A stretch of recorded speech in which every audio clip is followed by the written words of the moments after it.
Welcome back to Orange Hat Reviews, everyone. I am with the lovely Matt's Mama Bear. We will be joined maybe a little later on near the end by Damaj and I. He'll swing by. G Fan couldn't make it because complications at work, but you know what? That's okay. It takes precedence over streaming. Yep. And 24/7, well, hopefully he'll show up. Yeah, he's been having an 'Cause interesting week. So Oh, hope it gets better for him. yeah, he's been a little So quiet with on that, Twitter. let's get into this. Let's get into this. Hello, Mongo. It is wonderful to see you. Hello, Mongo. And so, yeah, we are going to be discussing Underworld, Rise of the Lycans. You know, the one where they had a naked baby in there with a real live werewolf and it didn't get eaten. Which is part of the prologue, by the way.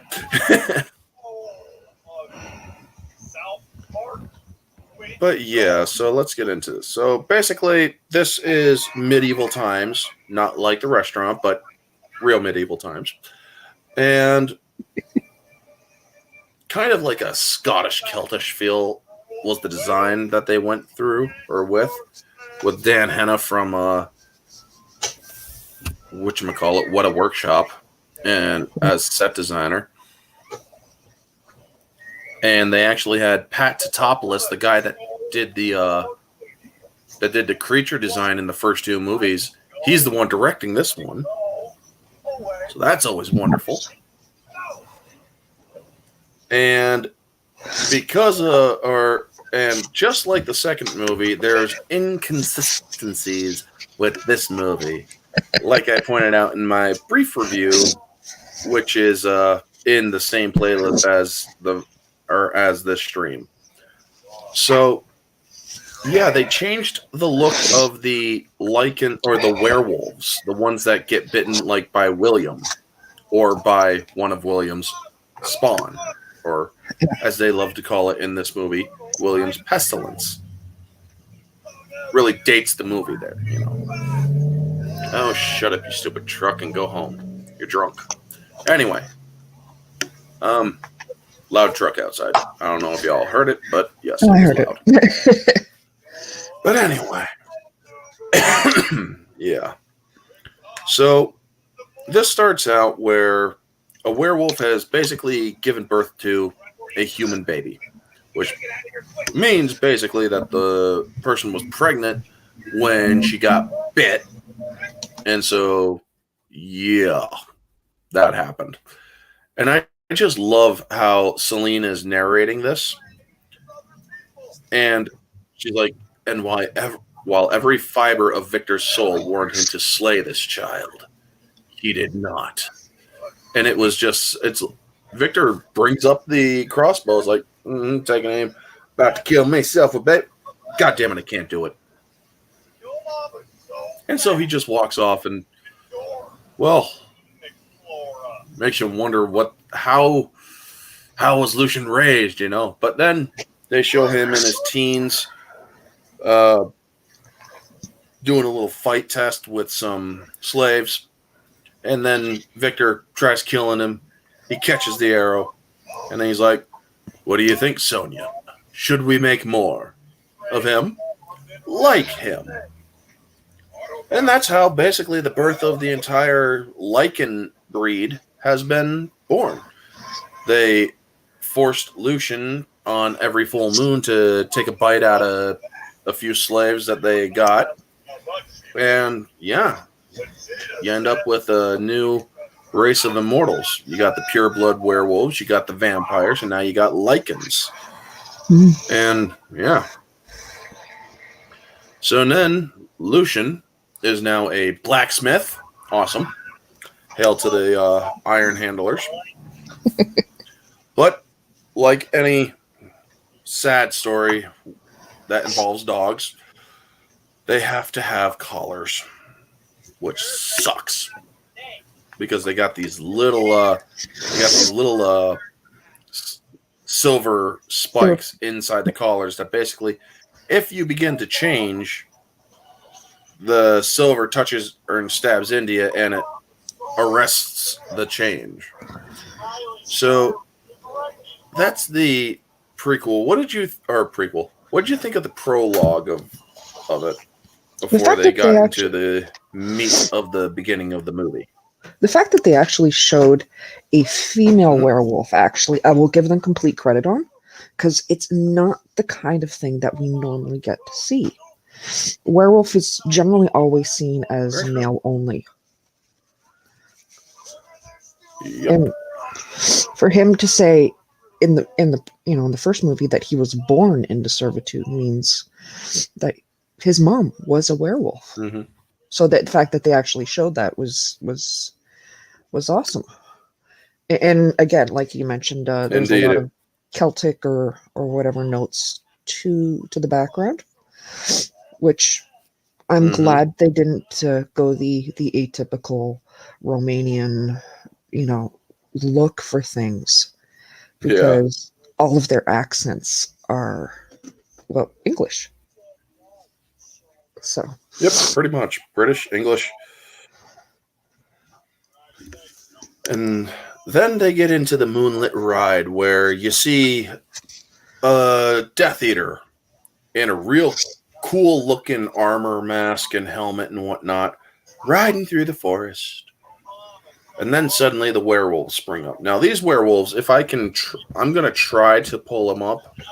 Let's see here if I can actually do it without creating a delay. We get, now, as you all know, William from the beginning of Underworld Evolution, he was a white wolf, where these wolves that are William's pestilence are not white, but they're kind of darker. They're let me see if they show them. Well, this one right here, this head right here. Well, no,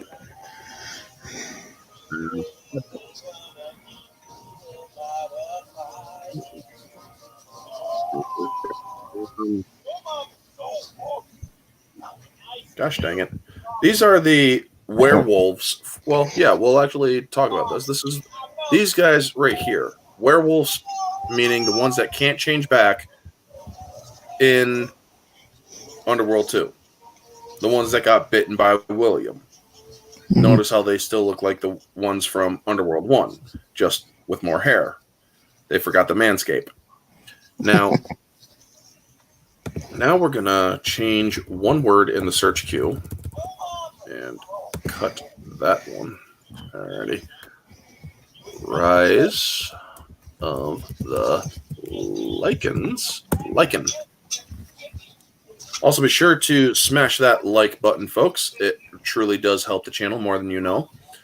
Now, these are the werewolves from Rise of the Lycans. God dang it, I hate... There we go. These ones. You really see, they all look like William, basically. Just with darker fur. And this is a part of the objective bit that I have a problem with, because if you're this series is a good series.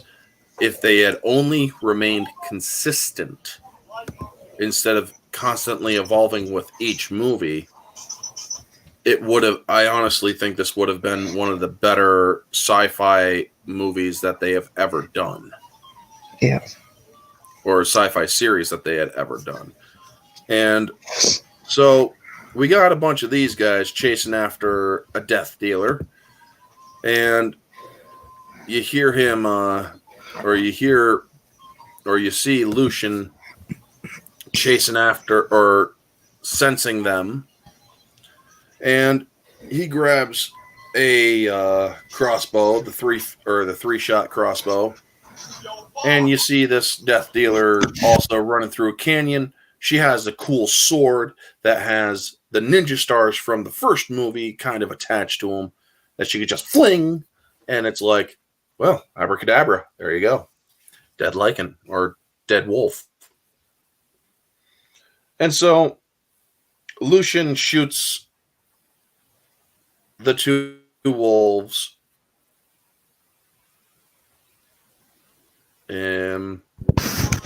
Okay, first I thought I lost you for a second, Mads. No. I'm noticing the mic is picking up some outside noise. So yeah, because I kind of hear a kid's show, I think, yeah. in the background. Yeah. But yeah, so Lucian takes out the three wolves that are chasing after this death dealer, and the death dealer gets in. One of the wolves gets shot square in the head and then falls through the gate, and they get in. How you doing, Soul Assassin? Good to see you. Hello, Soul Assassin. And then she takes off her helmet, and it's, holy crap, it's Celine. No, wait. Celine's not born yet, so it has to be Sonya. And that right there is my biggest gripe about this movie. Is Sonya, actually. Because because what we see in the flashback in the first movie does not match up, for starters. Yes. But I will touch back on that later. But in the flashback, she is clearly blonde. Yes. Where she's not in this movie. It is understandable. But they also did say that, or Craven did tell Celine that Celine reminded Victor of Sonya, and that is why he bit her. Mm-hmm. And that is why he turned her. Now, I believe in the 4K Blu-ray of Underworld, the director's cut, I believe that they actually did insert the Rise of the Lycan or the Rise of the Lycan scenes into those memory scenes. Yeah. So they are consistent, but you got to get a specific medium in order to see it consistent. Mm-hmm. Me, I have the digital Underworld thingamajig director's cut. So they still have the original Blood Memories with the blonde. Mm-hmm. And so, yeah, but Rona Mitra, I thought, played a wonderful Sonya in this one. And she's just she's really showing a weird level of aggression towards Lucian that just makes you think it's forced. And we'll get to that later. Where Lucian grabs, or she throws him the sword, he grabs it, and Victor comes in. Have a little gratitude for the guy that saved your life. I needed no saving. And so Victor then decides to take a little douchebag jab at Lucian. It's like, so Lucian, tell me, does it burden you to kill your own kind? And he's like, they're not but mindless beasts, my lord, no brethren of mine. Which is technically not true. It's a weird way of looking at genetics, folks. So,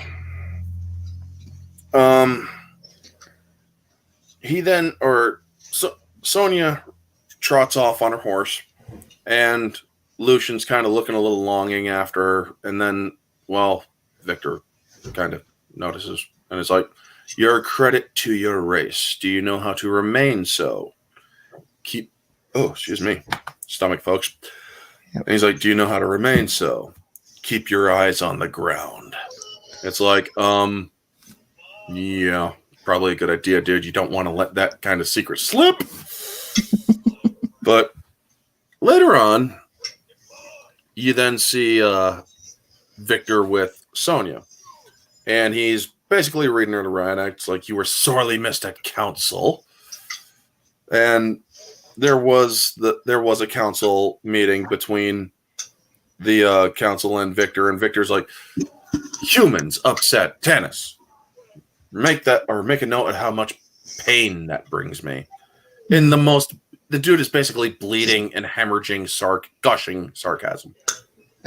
Victor cares nothing for humans. Yeah. Even though he used to be one, now he cares nothing for them. And so it's like, or if we can't protect our humans, it makes us look weak. We'll get into that one because that's actually a later council session.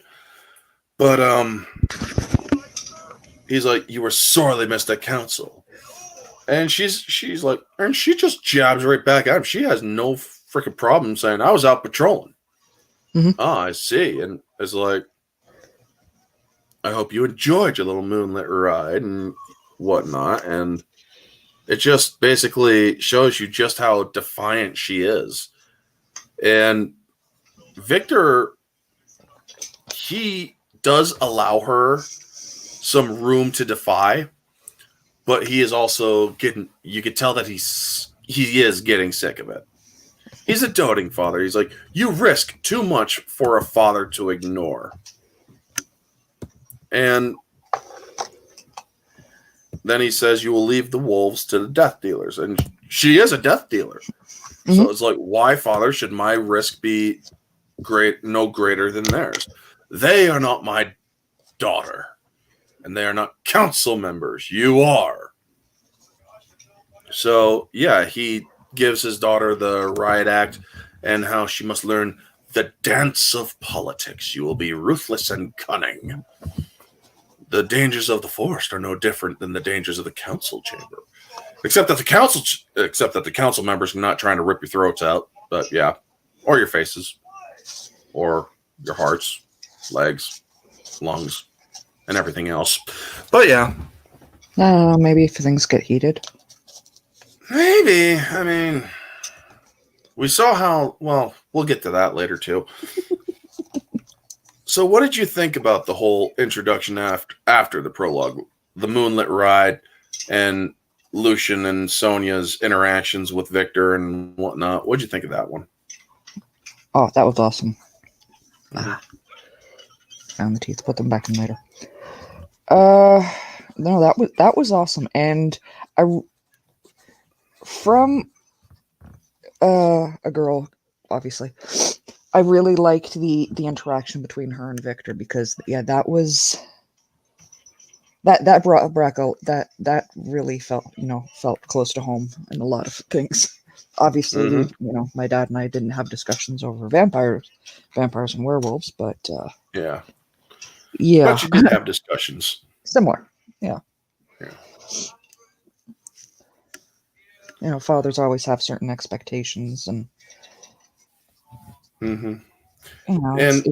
it's the growing thing, which is what we saw. Exactly. And one thing I did notice is her eyes are indeed blue when she's in vampire mode, but when I saw this movie for the first time in theaters, I thought her eyes were purple. And a lot of people are like, no, they're blue. All vampires' eyes are blue, and it's like, not if you think about it. If you go back to Stephen McIntosh in Underworld Evolution, the Weasley, what's his name? Craven? No, not the Craven. The historian, the scroll writer. Oh, Tanis. Yeah.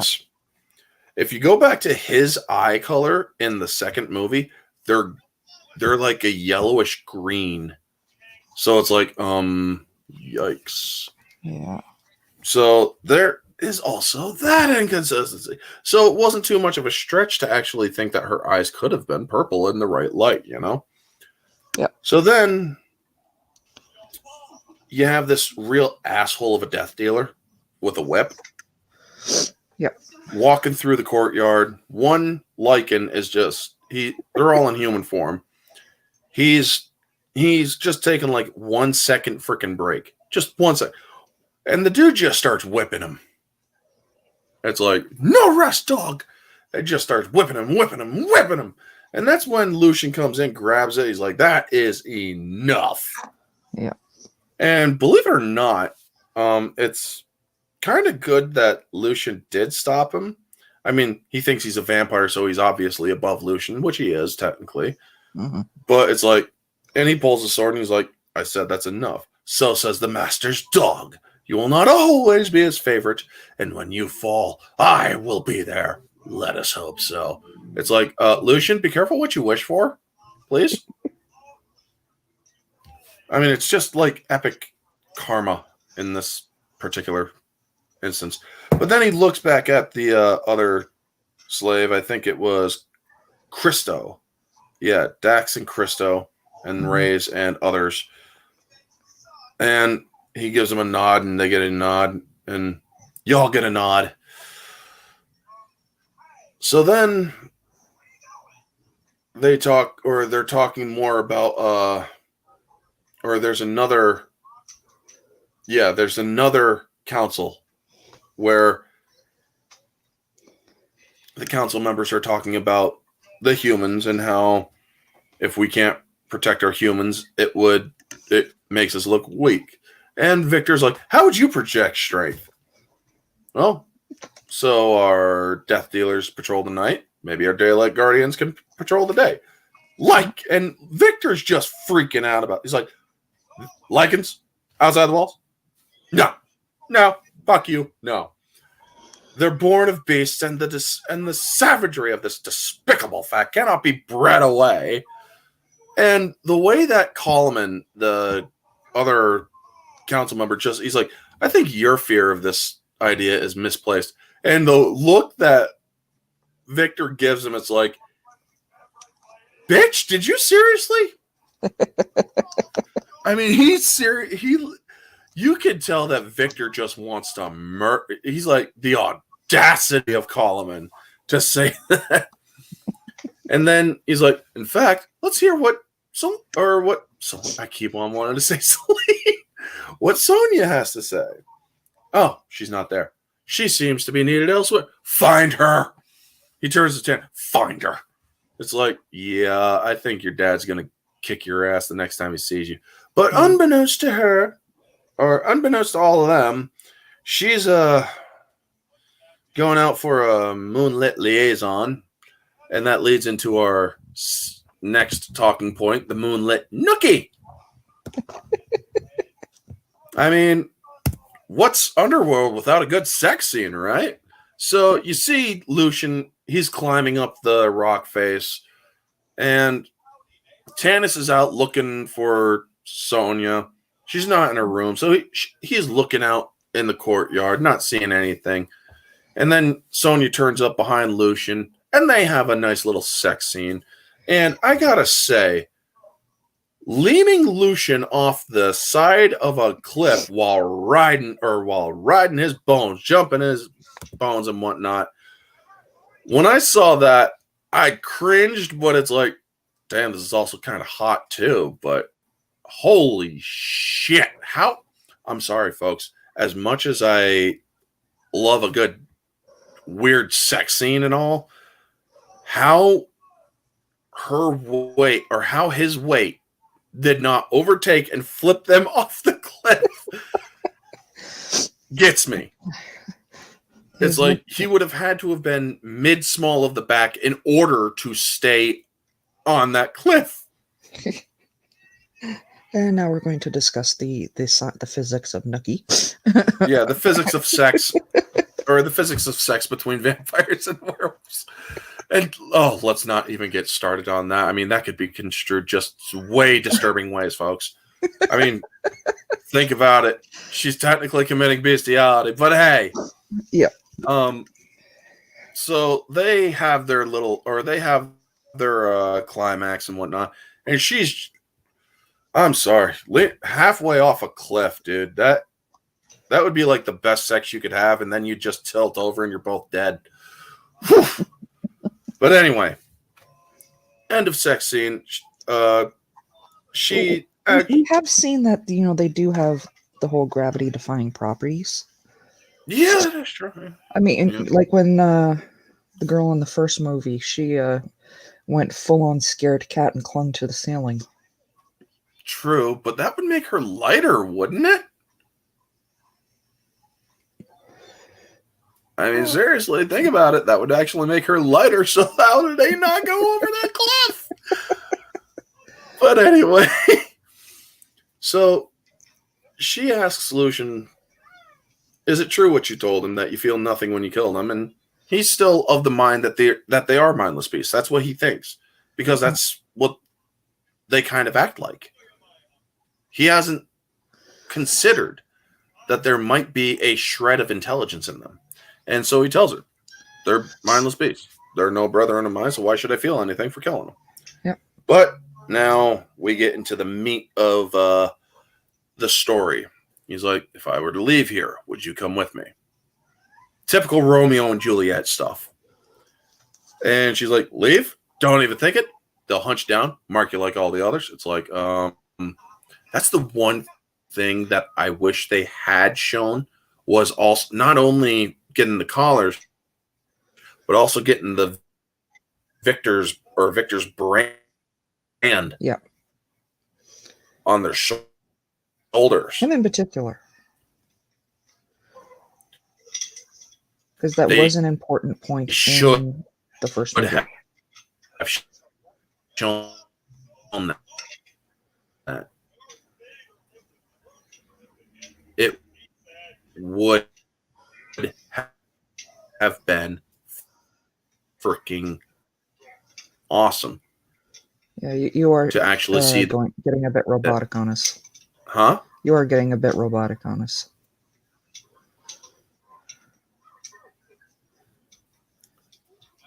Yes, indeed. That was one of the very big mistakes that or continuity errors. And let's just say that continuity errors are a huge problem nowadays, especially nowadays. I mean, that's a whole nother conversation for another stream.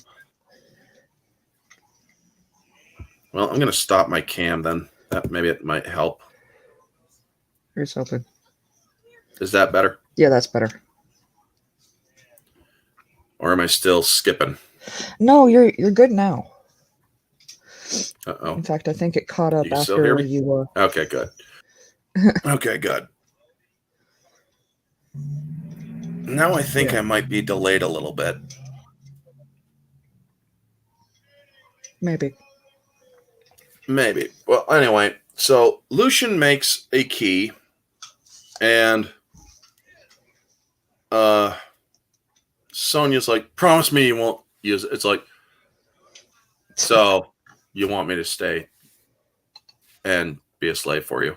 I mean, as much as I love the idea of marriage and truly being your slave, I do at least want to get rid of the collar. Yeah. I mean, it's a reasonable request. Oh, yeah. And it's like, dude, you want me to live like this, like an animal. And she's like, oh, Lucian, don't fucking guilt trip me. But he's like, I will use this key and I will be free, but I can't live with that. It's like, all right, back to the soppy romance. Yeah. So then that's the end of that scene. And you see Victor and Tanis talking to each other. Just after they do their little climb down, and she walks away, and Tanis sees them. He actually sees them, and then the plot thickens. And he's like, because he's immediately talking to Victor, and he's not really saying anything that he saw him. He's like, she refuses to see me, and why are the young so arrogant or whatever? We have to prepare, my lord. Our nobles will soon be on their way. And so that night before that scene, actually, you actually hear the wolves growling, and Lucian hears this. He actually picks up on it, and then you see them all looking from the forest all the way across the plains. You see the wolves looking at the vampire stronghold, and it's like, yeah, we're gonna break into that son of a bitch. So then we go to the next night, and Sonya is gearing up.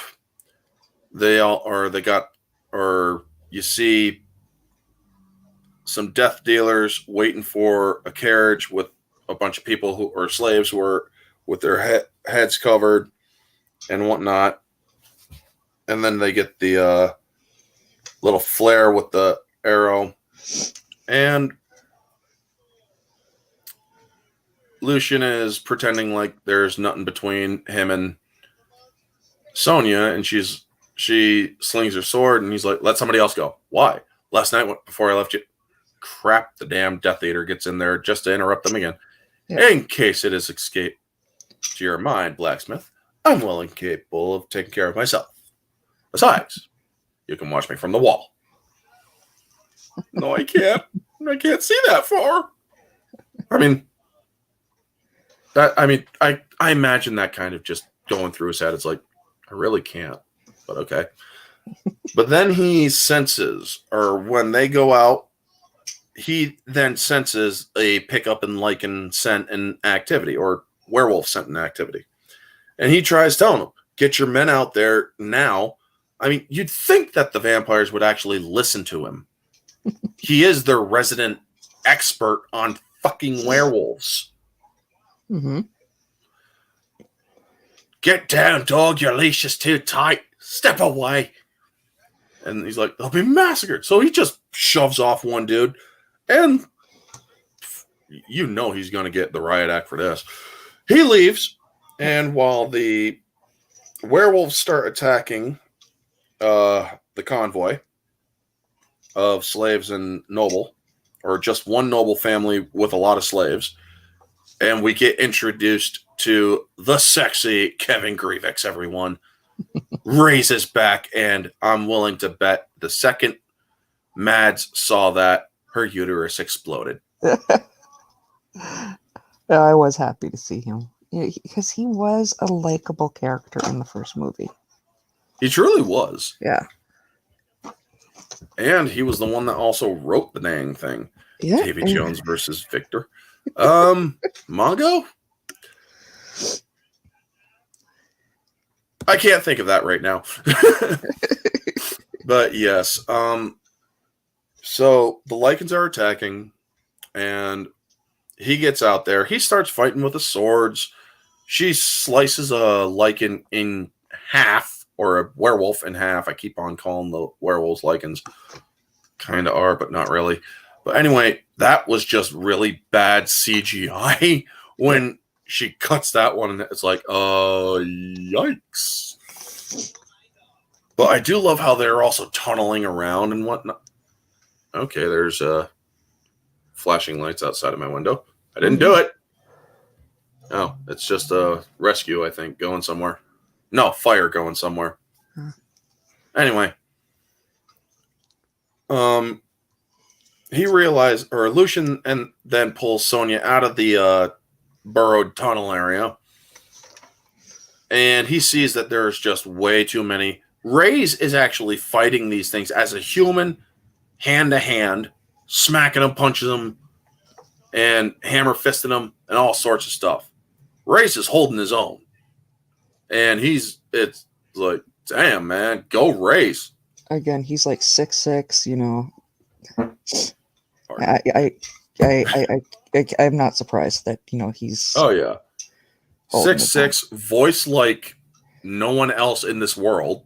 Right. I mean, seriously, dude has one hell of a cool voice. Why and Hollywood so hasn't jumped on that is beyond me. Say what? Why Hollywood hasn't jumped on that? Because they're always searching for voice actors with those cool deep voices. And I know, right? No, seriously, they should have got him into voice acting. I mean, it would have been great. Yeah. But he's also a comic writer and whatnot. He wrote the Underworld stories. Yes. So, oh yeah, there must be a fire out there because they're getting all the volunteers. Anyway. Oh, wow. So then Lucian realizes they're about to be overrun. So he goes for broke, takes out his spare key, takes off the collar, and transforms. And he starts roaring at him, and it shows in one close up of one of the werewolves. with its mouth open. It's like, what? And the other werewolves are all looking at him like, he's one of us. But he's also one of them. But he's one of us too. He speaks our language. Oh, shit. We got to get out of here. This is a little too confusing. We're out. So he basically convinces them to leave. And then he gives Sonya a meaningful look, still in Lycan form. And then he just gets shot in the back by 2 silver arrows, which forces him to regress. And Sonya is very pissed off at this. So she yanks the arrows out. She tries telling her father, who's just shown up, he did it to save me. He's not hearing any of that. He doesn't give 1-2 shits or any of that at all. Am I not the master of this house? And Lucian looks up at him and he just bitch slaps him. He's like, you know that you're forbidden to remove your shackle. Yes. And yet you break my law after I gave you your life. And he's like, what's the line? Your time of your days of plush living is over, Lycan. And then he just cracks him right again. And it's like, damn, dude, seriously. So Sonya tries to get a word in edgewise. Father, leave him be. I told you. Hold your tongue. It's like,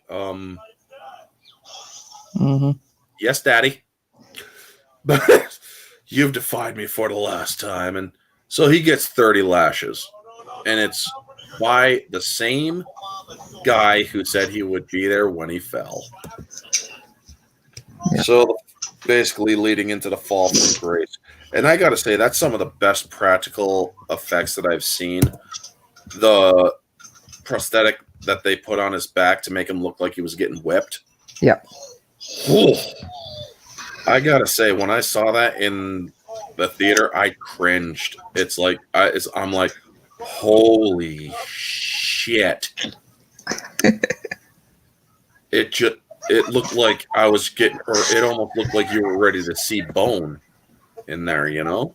Yeah, it was sick. It's awesome. And oh yeah, but before he started getting whipped, there is a touching little moment between him and Victor, in which he actually quips back at Victor. He's like, "You have stung me with your betrayal, Lycan. You were like a son to me. I gave you your life. You gave me chains.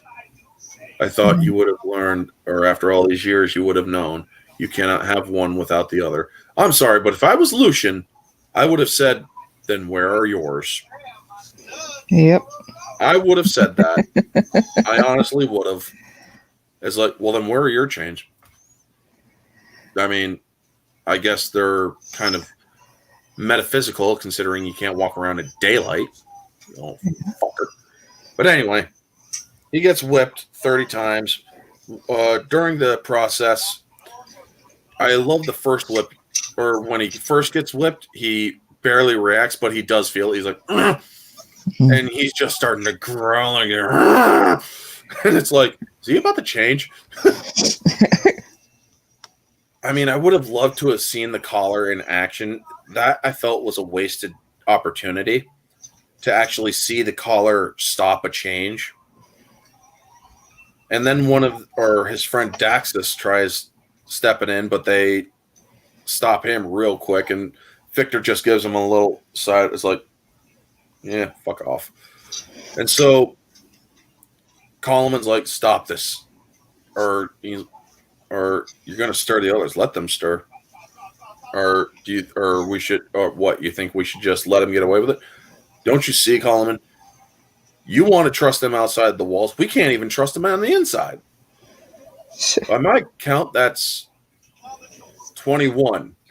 Continue. It's like, damn.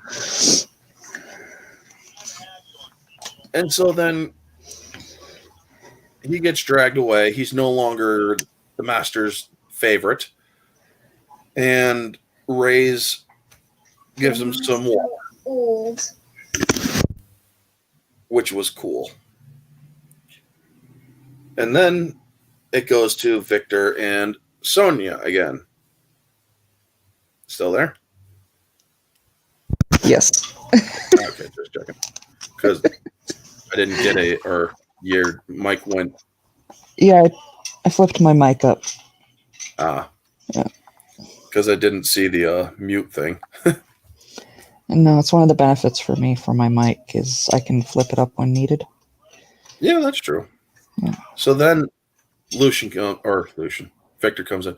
Your concern for Lucian was most touching. And so she tries turning it back on him. He had just saved my life. Weren't you the one to tell me to show a little gratitude? And what of you? You have no gratitude for the one who saved your daughter? I'm awash with it. The fact that he breathes, it shows the depths of my magnanimity. And I'm like, whoa, dark. And then he goes even darker. If it were any other circumstances, I would have had him fed or butchered and then fed to his own kind. It's like, okay, now we know how truly ruthless this son of a bitch is. So she's like, well, this punishment's now over. He'll be freed, right?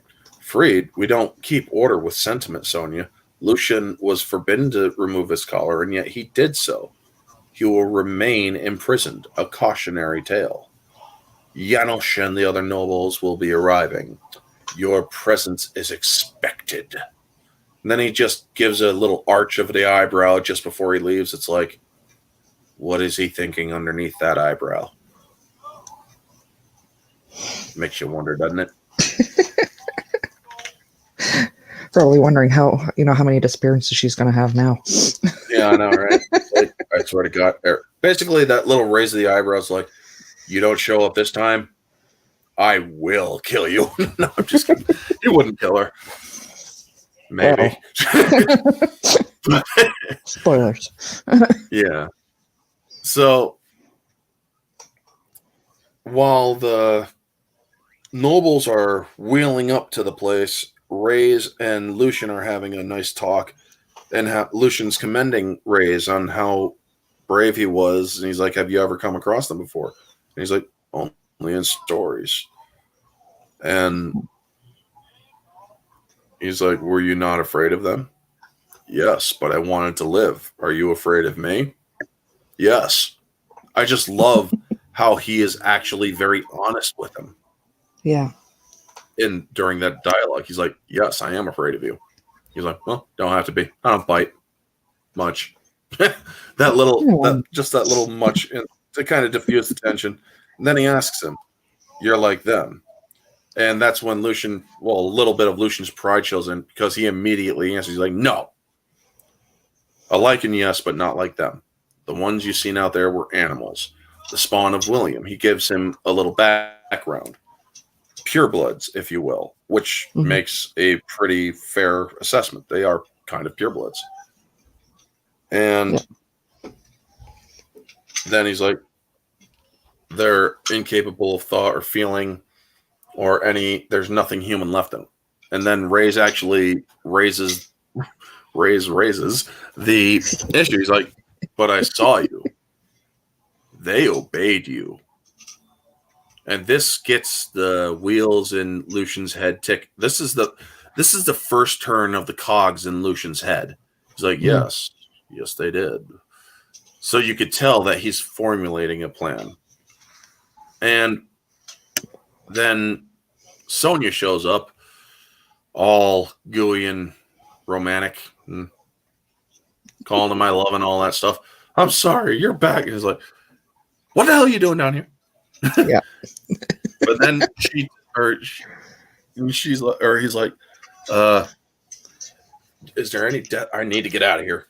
Well, my father's going to be guarding you now more than ever. What about your death dealers? Is there any you could trust? Well, unfortunately, their loyalty to my father is greater than their loyalty to me.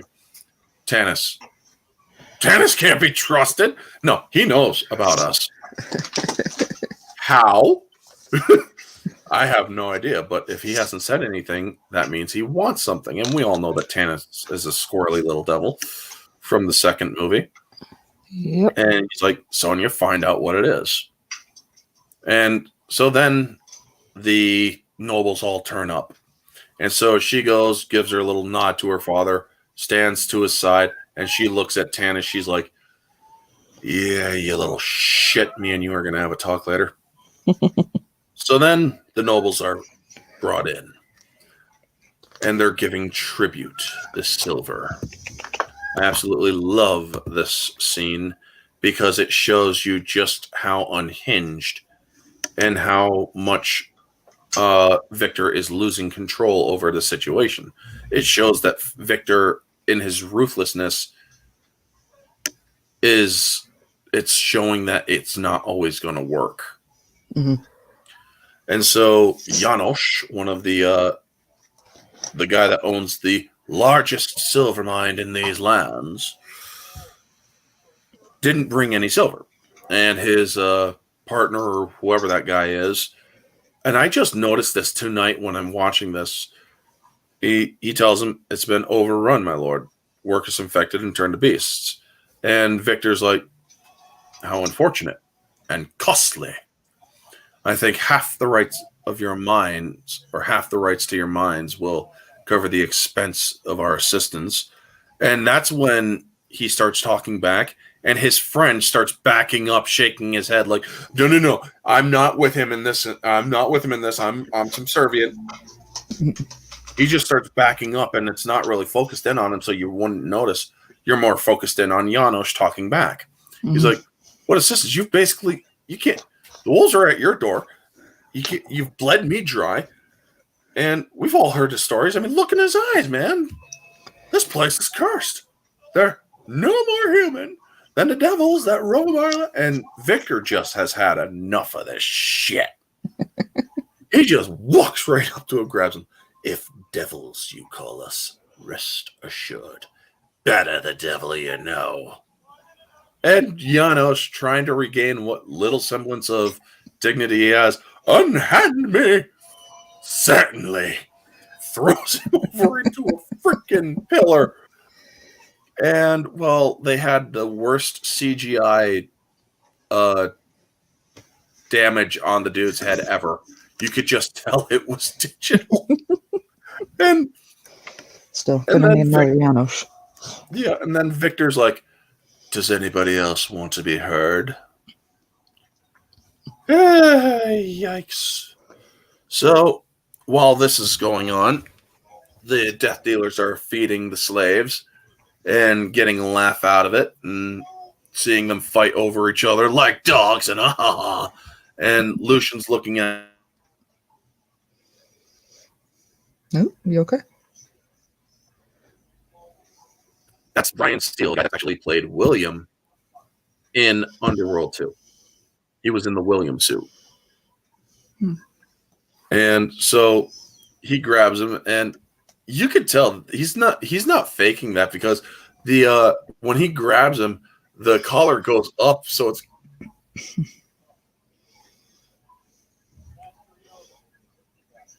in. Hey, stunning and brave Megatron, good to see you. Thank you for stopping in, buddy. Yeah, you're going back in and out. Yes. Again? God dang it. Again. Yeah.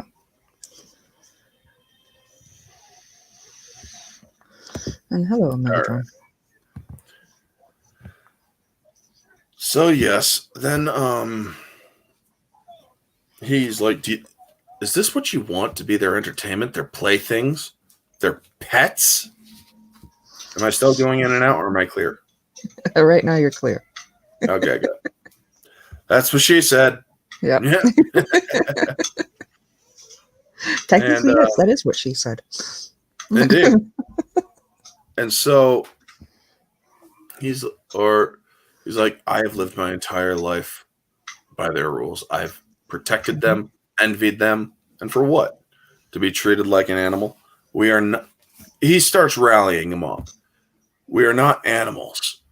We have a choice. We can choose to be more than this. We can be slaves.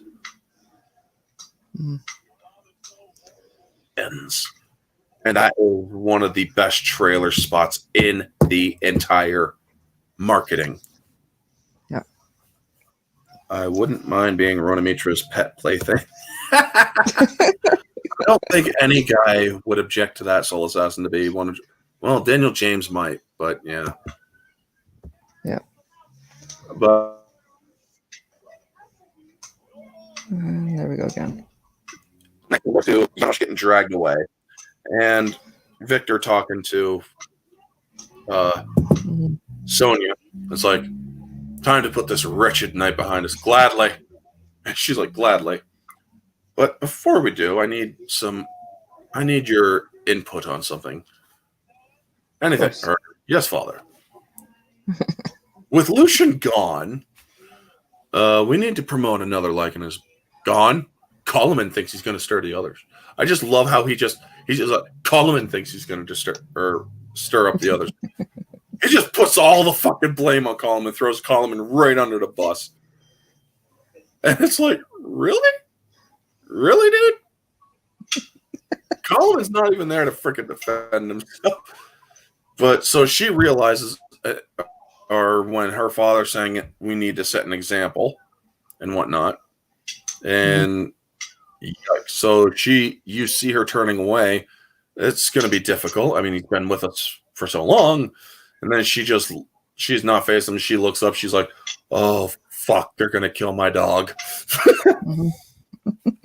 But anyway, she's like, maybe Georg or Thrasos, they'd be trustworthy. Excellent suggestions. I will consider them strongly. And so she realizes she can't wait.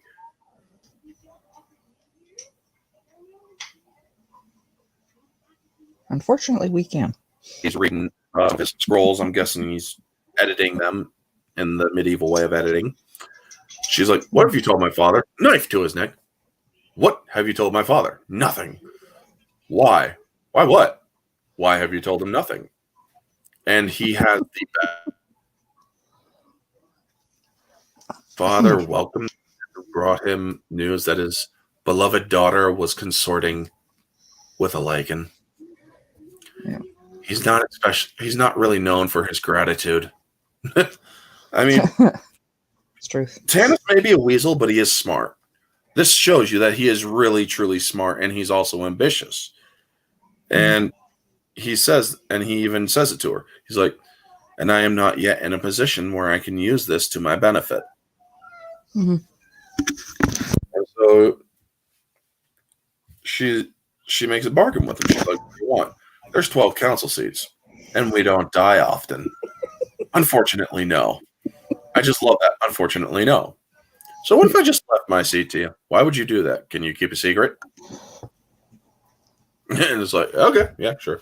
So Tanis and Lucian get set up. And this is a perfect setup because in Underworld 2, you see that Lucian is working with Tanis. Mm-hmm. They're trading with the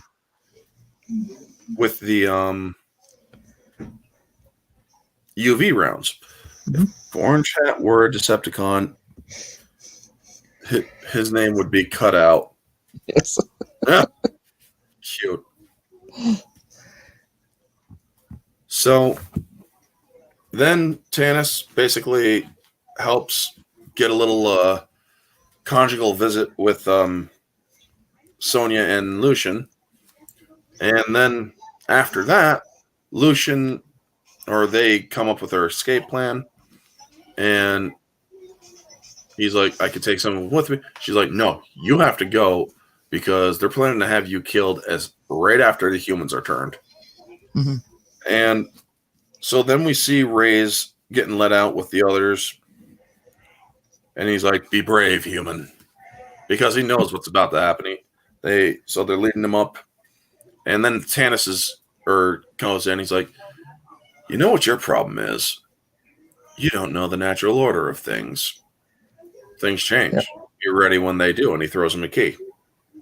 So then we see the Lycans, or a couple of Lycans chained up biting the new humans. And Ray's is fighting off freaking vampires. It's like, damn, dude, he's even fighting vampires now. As a human. And he's like, and Victor's like, what? Can't you see that this is a gift I'm giving you? He's like, it's a curse. Well, this is medieval times, so yeah. Yeah. It's easy to see it that way. So then they bring them all down, have them on their lockers. Like, what'd they do to us? You'll find out soon enough. They made us like you. Yes. Why? He wants to use you for his protection. I would rather die. And he's like, well, luckily that need not happen. I'm leaving this place, and if you want, you can come with me. They plan that. And so I forget the scene that happens after that, but then Mr. Whips-a-Lot comes down. He's like, new dogs today. Let's see how they look. And Daxos is like, you're too late. He's already gone. And then he goes into Lucian's cell, sees that he's gone, and, well, that's when Lucian just starts ripping into his face in full Lycan mode. And funny fact, the prosthetic rip in the dude's face is the same prosthetic that they used for Singe in Underworld 1 when Victor hit him and killed him. It's the same exact mark and all of it. And then he changes back. Are you with me? And I'm like, I'm human. I'm with you. I mean, it just gives you goosebumps, man. It really does. He's a powerful actor. Exactly. And he pulled it off great. I mean, he's like a few years older than he was in Underworld 1, but he really bulked up and got fit and all that stuff. I mean, makes all those women's uteruses explode. But yeah, I'm pretty sure Anna would have even had a nice little moment. Even if it wasn't Henry Cavill. But anyway. So they're all breaking out, and there's this one vampire that goes to let Victor know. And he's like, my lord, Lucian is escaping. The way he says it, it's like, dude, you look like you need to shit really bad. You look like you're in pain. Doesn't want to be the messenger that gets killed. True, he doesn't. I mean, because I don't think you see him again. I mean, I honestly think Victor may have killed him in that instant. Probably. After they cut. But, so, before they actually alerted the guards and whatnot, they're going quietly, and one of those fucking peons trips over his own 2 feet. He's like, okay, fuck it. We all gotta go now. And so they start using the ballistas against him. And they start shooting him in, killing. One dude literally gets one of those long spears right through the face. And I'm like, well, that's one way of debarking a Lycan. So, yeah, then they concentrate their fire in one area to stop the rest from escaping. And Lucian gives him his promise, I will come back for you. And the other guy's like, no! I want you to come back now! God damn it. We're all fucked. And so that leads to another cool scene where Lucian runs into 2 death dealers, bursts through the door, and as they're falling, the sun hits them. And you see them just ash in mid-fall, and then it's just a bunch of armor that just clanks on the ground. It's like, epic shot. Yes. And everybody else is jumping, and he's leading them all. Then Victor shows up. And Victor needs to show how badass he is. And the funny thing is, he kind of shows he's also a petulant little shit, too. When the sun hits his hand, his fingers curl up, except for his middle finger. And I'm like, are you flipping off Lucian? I don't think he cares. But then he starts feeling the sun on his face, and he's just standing there, like, really pissed off. And his night guys, he's like, my lord, get in here. So he decides, and they're done their stare down, man. And it was great. What'd you think of the escape? That was brilliant. I expected it maybe a little later in the movie, but no, it's like we said, he is a powerful actor, and yeah, there's not a person out there that wouldn't have followed him after that. I know, right? I mean, he just ripped off the vampire's face. It's like, yeah, I don't feel like staying here. If I could do that to a vampire, I'd love to. Yeah, yeah. I'm not gonna argue with the guy who still has the vampire on his face. Just saying. Exactly. So they all escape, and then they're like, nobleman who brought you here, can you lead us to his estate? So they go sacking estates, and then Victor's like, or he's down in the cells looking at his dead death dealer, and he hears Tanis's voice. Is like, they all accounted for, each and every one. Tanis! Where is the key to this, or to this collar? I locked it in the armory myself. Why then is it open? I have no idea. I think I do. And they finally catch that. Yeah. He's like, kill him. No! Please, check the armory. There's got to be an explanation. And I just love that scene between him and Victor, because when he gets into the armory, Victor's just waiting outside the door. He's just observing Tanis in full panic mode. He's like, it has to be here. I put it here. There it is. And Victor's just slowly walking in, like, yeah, I know that. Yeah, and Victor does the one thing that you never would have expected. He's like, he looks at the key. He's like, he must have made another one. I never doubted you. And then he just turns out, it's like, well, I think that Tanis may have overplayed himself a little bit. If Victor never doubted him, he should have reason to doubt him now, because the way that he panicked so badly. Mm-hmm. So then Victor has to go attend an emergency council meeting because everybody has gone, or everything is going to shit. And Lucian is sacking estates and made off with the contents of their armory, and the slaves have joined his ranks. And Coleman changed his tune. He's like, freedom is more of a disease than ever. You must bring your pet back. Thank you, Coleman. The obvious escaped me. Oh, shit. That didn't come until after he realized the truth about his daughter. Mm-hmm. So, yeah, the truth about his daughter. Victor was basically down in the blacksmith area where where Lucian worked, and he stepped on the grate where Lucian went to hide and have his little rendezvous with Sonia.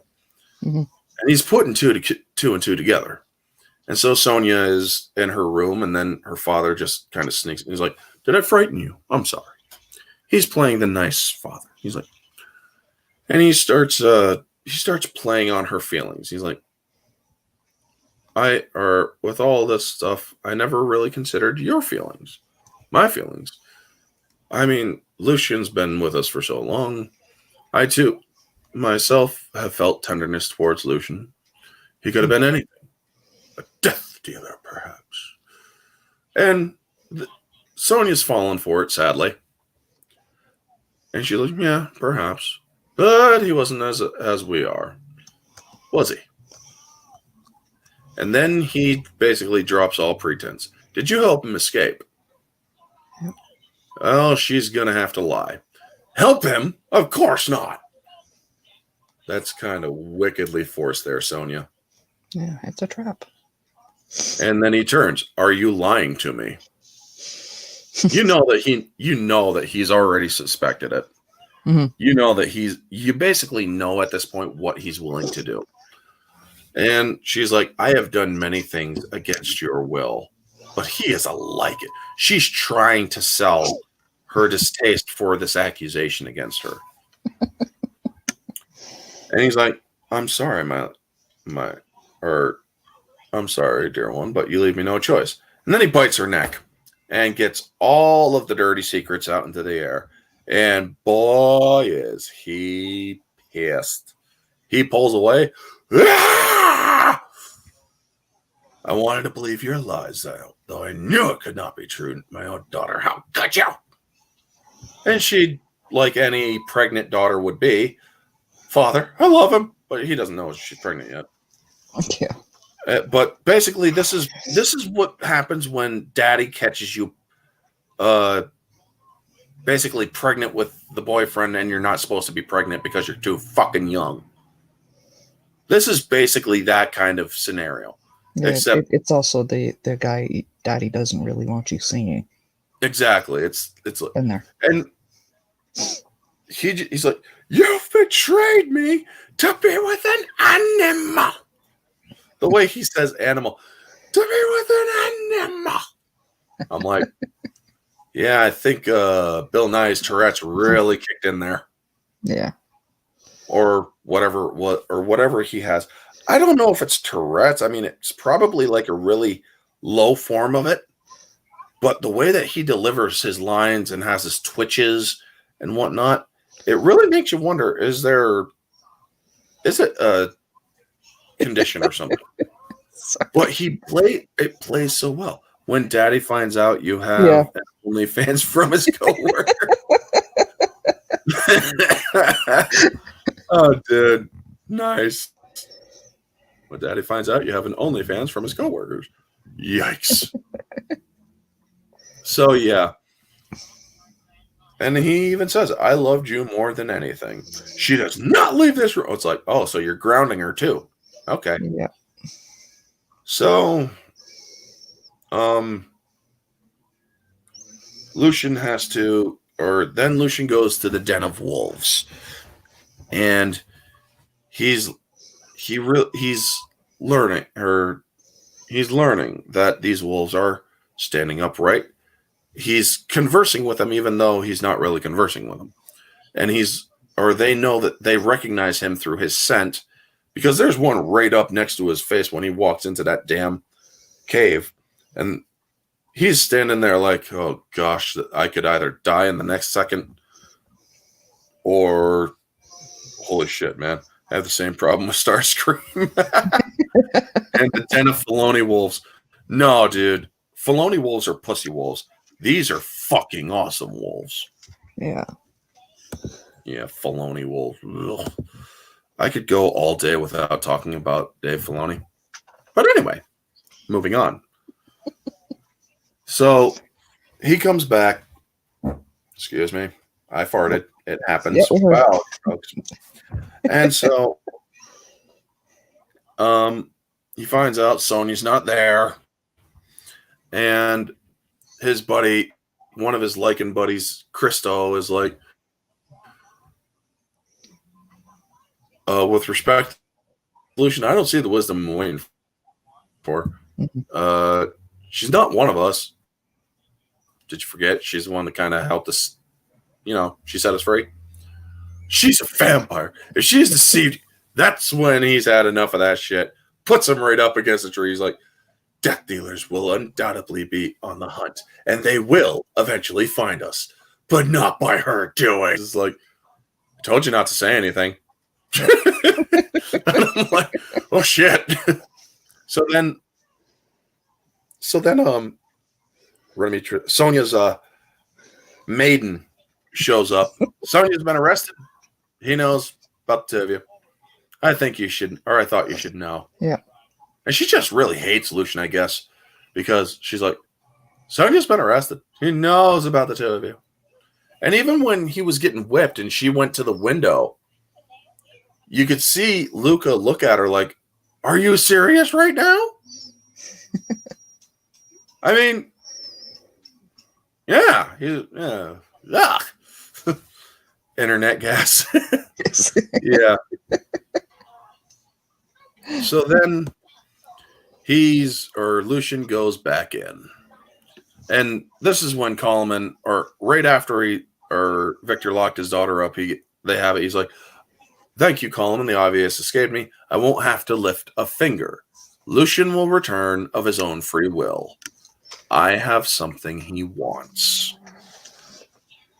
Yeah. Now, this is actually the beginning of Victor playing it close to the chest. You see that Victor has an agenda. He doesn't want the council to know of her indiscretion. Yeah. And this is, or you could tell he's purposefully hiding certain things from them because he should have told them, but he didn't because it is his daughter. He does care. As heartless as the man can be, he does care. He won't even have to pull a finger. Great, but so then Lucian gets in, rescues, attempts to escape, doesn't work out, and we get the barrels of oil and whatnot, and well, they come out fighting, and Sonya kills two, and Lucian's killing two or a few. And then she turns around and she just gets a backhand from her dad. And it's like, ouch. So she raises her.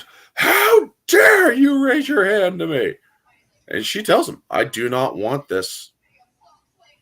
She's trying to be reasonable with him, but we all know you can't be reasonable with Victor. Yep. And so she actually, he's like, I am your father. And then she actually initiates the attack. Notice this. She was the first one to swing at him. And he's defending. So basically now he has witnesses seeing she attacked him. Sadly, this is the way it is. So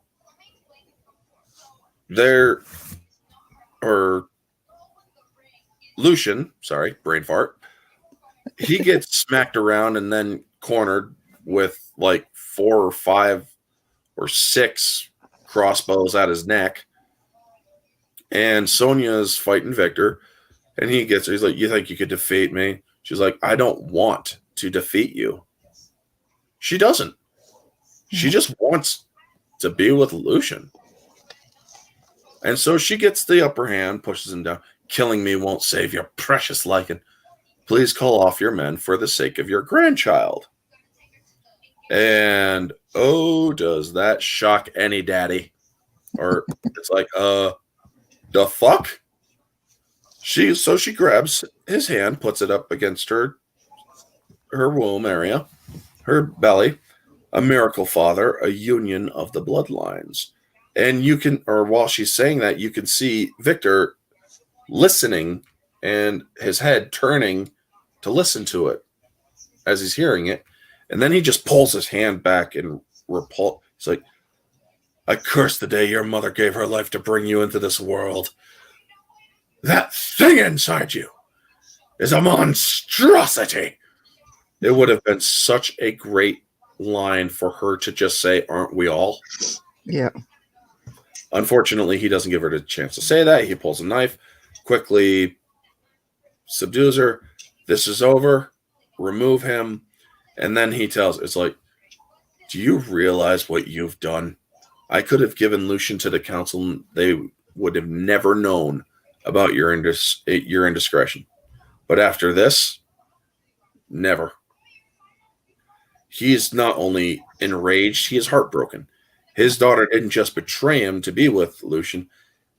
His daughter did the one thing that he feared above all, commingling bloodlines.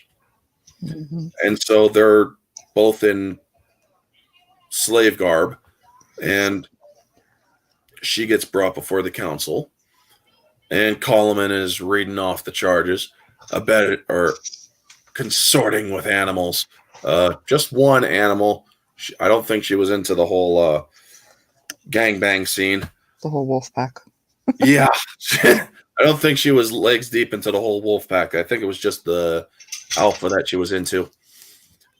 And then Abedinder's, I have saved this coven many times over. You've killed your own kind.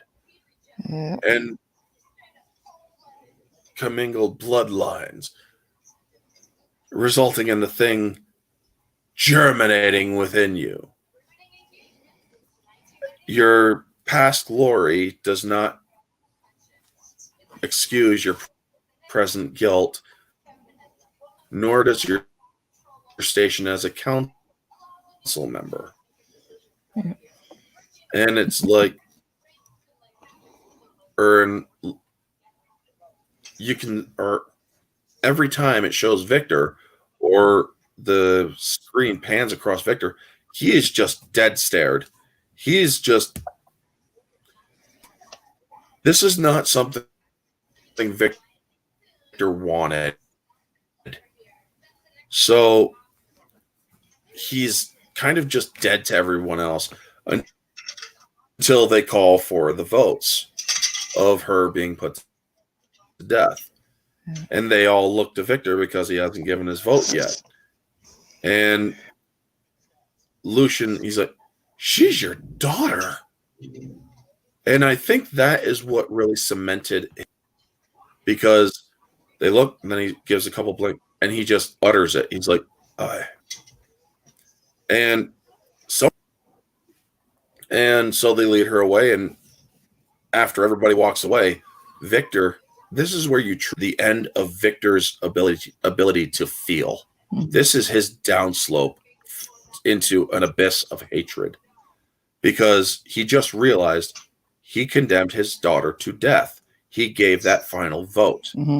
Even though he would have been out, he could have said no, and they would have overruled him by majority. But he still said yes. Can I send some mail-in votes to save Sonya? Yes, you can, but I don't think it would do any good. She's been dead for a few hundred years. Yeah. But so then we get to the famous scene from the first Underworld movie, the one that you made or that you brought up before. And they string her up. They give Lucian a good whipping. And he has been, like, seriously whipped to all shit. I mean, they tore his back up again. Yep. And it's like, damn, can you guys just, like, not with the back? He's like, come on, man, you haven't healed from the last time. But, yeah. So then, let's get back into the seriousness of it. Now, in the first Underworld movie, in the first one, we see that there are slaves watching this whole thing. That is another difference. I mean, yes, she was watching because she was strung up, and slaves were watching. They were protesting as he was getting whipped. Also, the people with Victor in the original scene, one of those guys curiously looks like Odin's movie blog. Like Odin. I'm like, now that I think about it, it's like, holy shit, they put him in the movie and we didn't even know. Yes. So shout out to Odin's movie blog, man. He's now OMB Reviews. Still does great work, box office movies. He even has a more political channel to cover the politics and whatnot. He repurposed his Welcome to Asgard channel. Good stuff. Give him a follow if you guys don't already. So anyway, after they all leave and close the doors, they start opening up the ceiling. And as they're opening up, Sonya's terrified. She's looking up. She's basically getting ready for her death. And Lucian does the one thing to comfort her, and it is so beautiful. Sonya, look at me. To take her mind off of it. And they have their last words.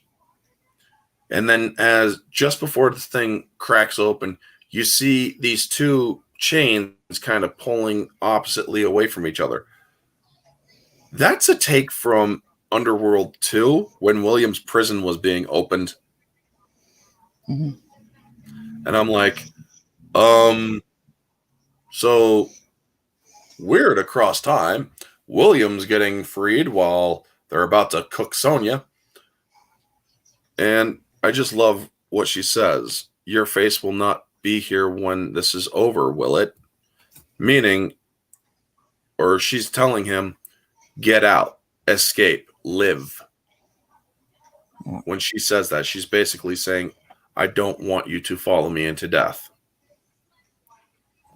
And when she finally gets cooked, which is more instant, which I disagree with, because in the original memory, we see Sonya is getting burnt slowly. Yeah. And I wish that it had shown that better, because her getting burnt slowly instead of having it instant like they showed her getting burnt instantly, it Makes it more powerful. yes. The fact And that then- it was instant and you didn't get the scream and all of that, it lost something. And that's my other gripe about this scene, this movie. Mm-hmm. And then they cut over to Victor, who is in his daughter's room, hugging the pillar to his bed, and you know that, or he's hearing Lucian screaming out Sonya's name. So he now knows that his daughter is now dead. And he is mourning. He's mourning his daughter. And it is truly beautiful. It shows you that this is the last of true emotion that Victor will ever give. This is his sorrow that will burn to or turn to absolute hatred. So then comes nightfall. And this is where the climax begins. They already showed the climax. Say what? On the mountain. Oh, yeah. Well, this is the second climax, shall we say. Yeah, the second climax. Couldn't resist. So, hey, it's all right. Man, if the other two didn't, or if the other two couldn't make it, I knew that we were going to get there. We were going to go there tonight. I mean, this movie just provided all the ample opportunity needed to go there. Let's put it that way, folks. Oh, yeah. So Victor comes in, and they now have the original burnt to a crisp Sonya thing strung up.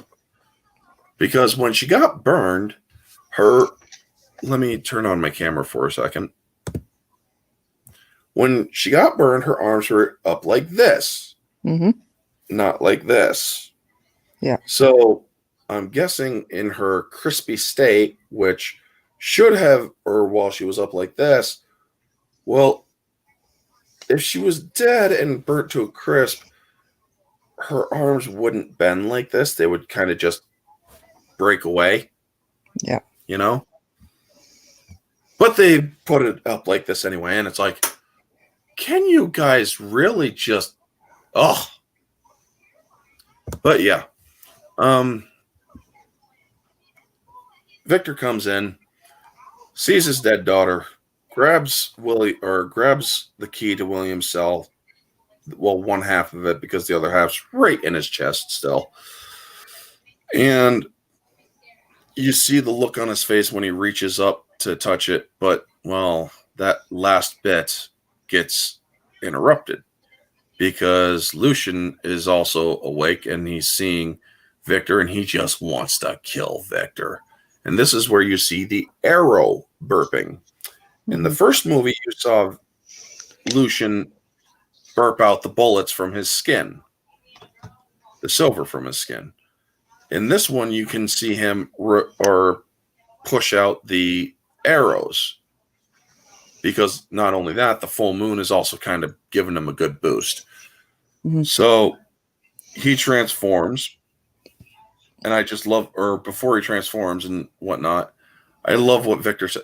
He goes over to the other guy, fetch my knives. It's like, what are you planning on doing? Exactly, Victor. I mean, you're not, what are you going to be a sous chef now? Tonight's meal? Lycan flambe, or Lycan souffle, shall we say. Hey, that rhymes. But anyway, he doesn't get his knives because, well, Lucian transforms, gives him a couple smacks, grabs the necklace, and just tries escaping. And I love how he grabs two death dealers. Let me get my camera back on for this. Mm-hmm. He just grabs both, smashes their heads, crushing them. And this is Lucian's escape. He gets up the stairs, gets one thing through his wrist. He's like, yank. Well, then he's trying to get up. He's getting more arrows into him and whatnot.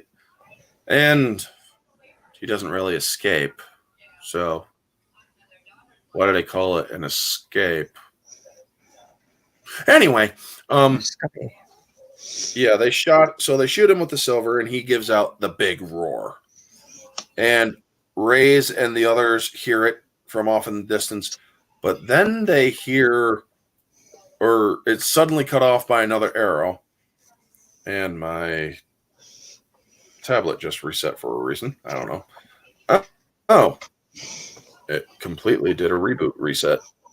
Weird. Stupid thing. But anyway, you hear the pounding of foot, of feet, of paws, of whatnot. You hear it all coming, and you know what that is. Hey, means good timing. We all know what that is.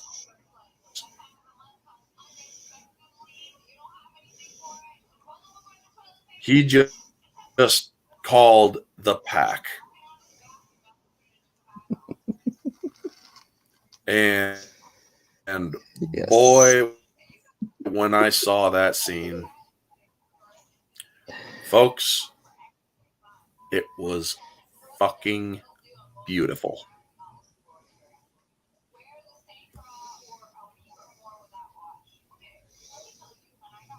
Yeah, maybe did some flayed Lucian Ramsey Bolton. Yes. Unfortunately, I do not know who that is, but yeah. Means you can see what's going on. So now everybody is coming in, or you got the Lycans, you got the, and it's such, or when all of them clear, yeah, he's like, and it's like, oh, I need to get to work. What did you think of the charge of the castle in the beginning of the war?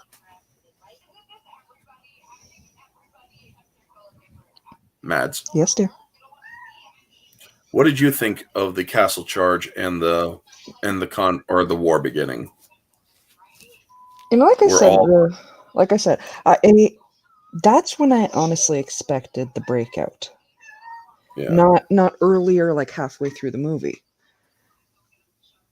And either way, love a good fight scene. Mm-hmm. Yeah, that's for me. If I was going to do it, that's when I would have done the whole "we're all busting out of here" scene. Yeah. I mean, it would have made a little bit more sense in some ways. Mm-hmm. Now, I love how Victor is grabbing his death dealers and he's all armored up, and then he sees Tanis getting his scrolls. Like, we have greater concerns than your precious scrolls. Go to the elders now. I just love it. And he's like, so he starts walking off, and he's like, yeah, fuck you, you asshole. Fuck you, Victor. I mean, basically, Sonya kind of fucked him over because, well, Sonya is no longer on the council, and he can't really use that to his benefit anymore. I have a castle. It's where deceptive strippers hang. Wolves, many wolves. Exactly, memes. Exactly. Now let me turn my camera off again because I don't need to have my ugly mug shown any further.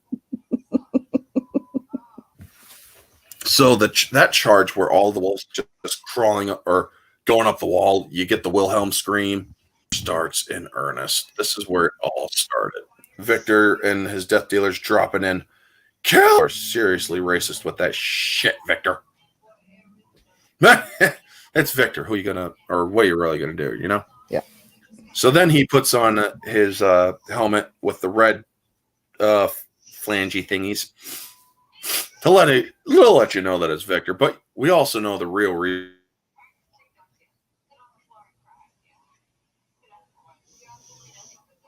Okay, well, he reboots. Yep. Yeah, memes if you go back. Yeah, he let out a quite righteous toot, so that might be fun to play with for a video. I think you dropped out for a second, or I think I did. You did. But I couldn't. Oh, yeah, I did. God damn it. But anyway. And hello, Subhuman.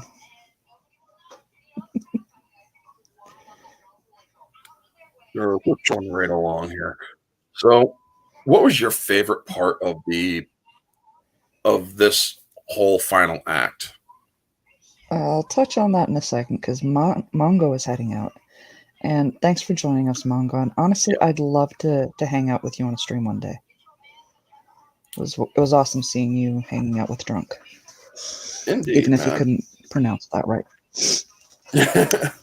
And have a good night, Mongo. Thank you for dropping in.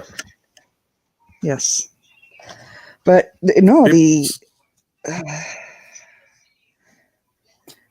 fight scene was absolutely, was tight. Yeah. And I said it before, I'll say it again. The only thing for me that I still struggle with is that should have been the wolves' escape, because it felt disjointed and not as much power. Like really, they in reality they wouldn't have gone back for him. Maybe it's me thinking too logically or whatever, but I was like, yeah, he's dumb enough to go back. His ass is dumb enough to suffer the consequences. Fuck that. And I can't tell if you're rebooting again or how long ago we talking. Let me see. You there?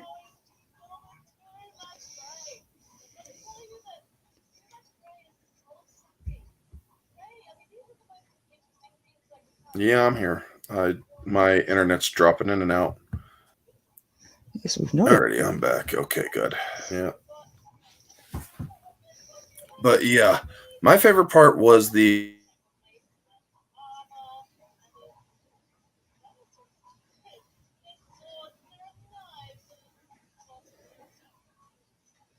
And we will never find out.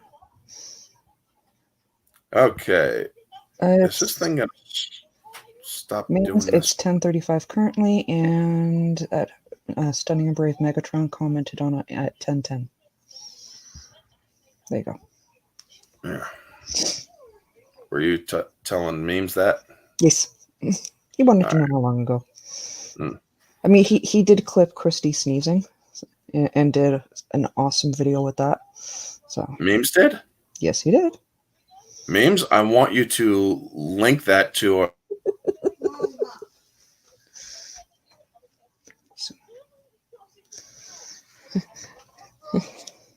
link that to me in DMs. Hopefully, and yeah. Sorry about that, folks. My internet is starting to act up a little bit.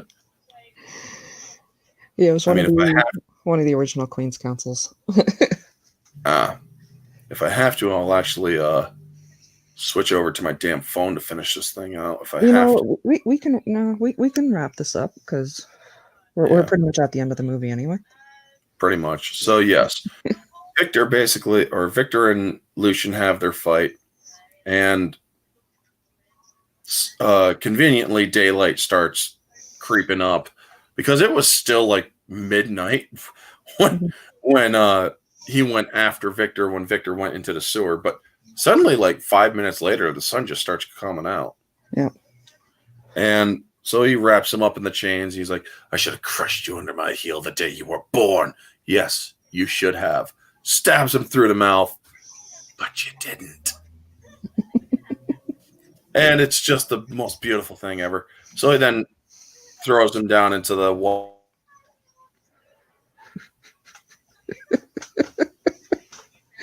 There you go again.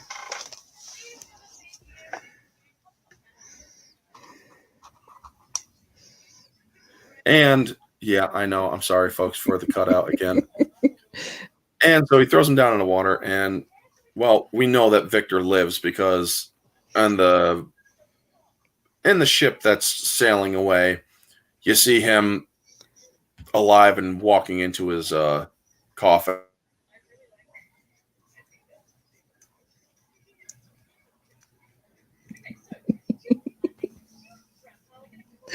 Yes, silent but deadly. Anyway, folks.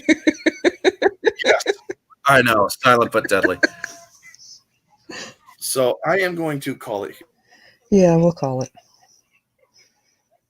I'll put up my opinion while you're rebooting. Overall, I did like the movie.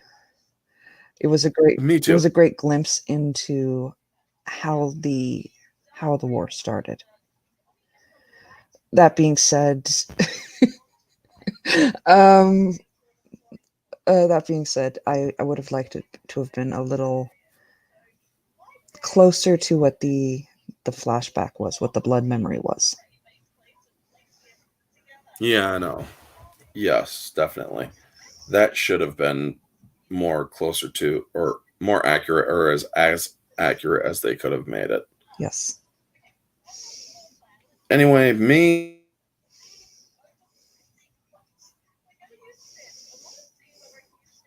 He liked it so much he's speechless. Yes.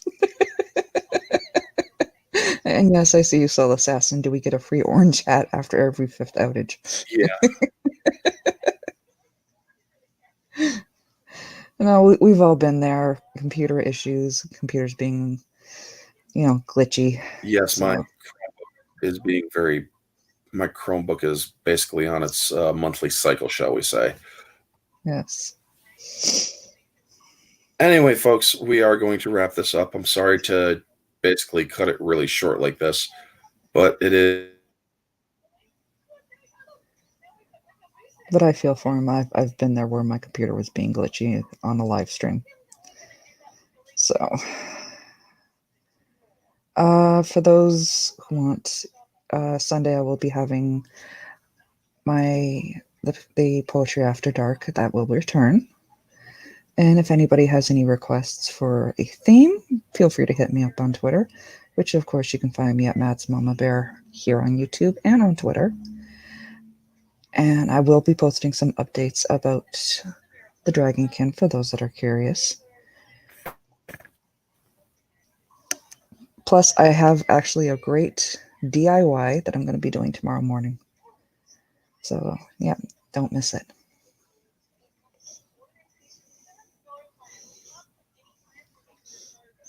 And for all of you those out there that know, you can find him obviously here. There you go.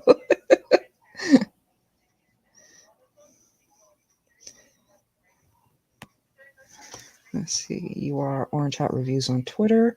Soul Assassin, if you're still kicking around, can you drop links for us? Yeah, I'm going to switch over to my other one, see if that might help, because it's my Chromebook that's doing it. Thank you. And 24, if you're catching this on the replay, I hope you're okay, darling. Yeah, I truly do hope you are doing all right, buddy. So give me 1 second to... Yep.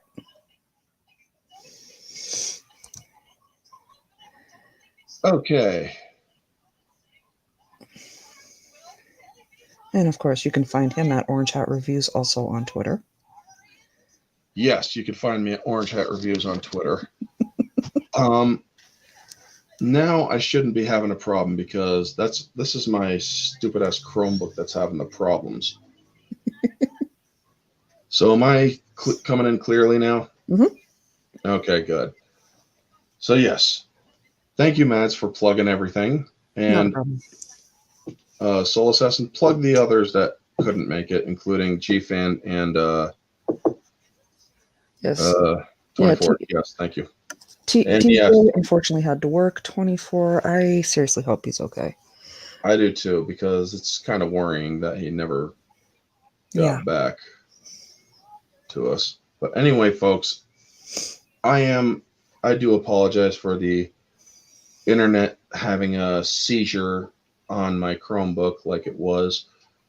And we are going to wrap it up. Sadly, Dimaj and I isn't going to be able to catch it right now. But remember, it is his birthday weekend, so there will be no. He will not have his standard Keepers Saturday stream.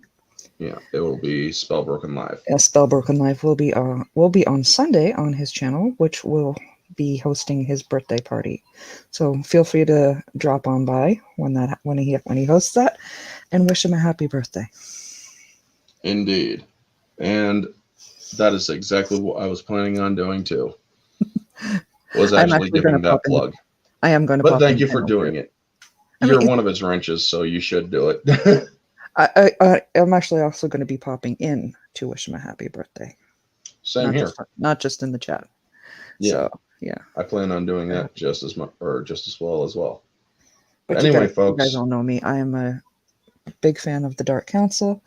Mm-hmm. I see you smiling there, Memes. I have a feeling. Yeah, I see him smiling too. Alrighty, folks. And with that, I'm going to wrap it up here. Thank you for Mads for joining me on this beautiful discussion. And a great night of debauchery as well. Anyway, folks, if you catch this on the replay, feel free to like, comment, subscribe, share, all that jazz. Let me know your favorite parts of this movie. What did you like? What didn't you like? All that. And stay tuned for 2 weeks from now as we discuss Underworld Awakening, which is the continuation of Celine's story. And we will hopefully have everybody back for that. But anyway, folks, this has been Orange Hat Reviews and Mads Mama Bear signing off. And have a good night, folks. And always remember, stay humble.